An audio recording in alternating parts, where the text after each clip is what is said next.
For us political junkies, it's never too early to make some presidential predictions. Who's ready to do some political gambling? I'll take that action. This is Not My Party. Brought to you by the Bulwark. You might not like the sound of this, but according to the Not My Party meter, there's a 90% chance that one of these three men are the next president. Yep, unless something big changes. When it's last call for drinks and the lights come up, we're gonna be stuck staring at Ron, Don, or Joe all the way till 2028. Maybe we could try something new. Oh, wait, you serious? Let me laugh even harder.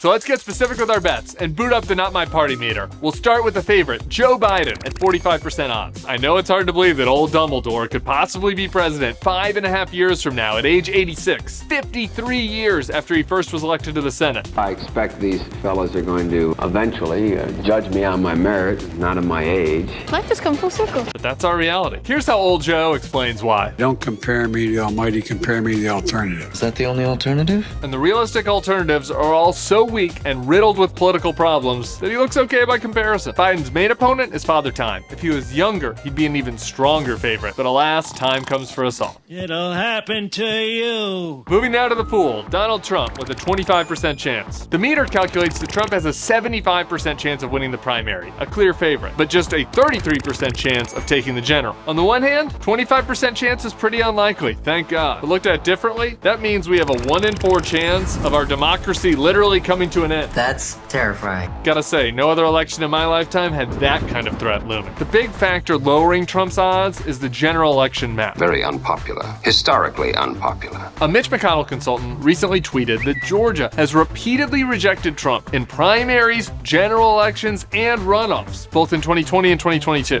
And it's really hard to create a winning map for Republicans without Georgia. Trump would need Pennsylvania plus 2 of Wisconsin, Arizona, and Nevada. A hard-to-hit political inside straight. Thank God for small miracles, huh? Moving to the dark horse, Ron DeSantis with a 20% chance. This young stud had been the only contender poised to overtake Trump, but he's faded into a sad dark horse over the last month. Poor little guy. That said, he still has a good elevator pitch for Republican voters, promising them the ultra-MAGA policies and the history of winning without the Trump baggage. Plus, GOP voters loved his anti-mask, anti-vax response to COVID.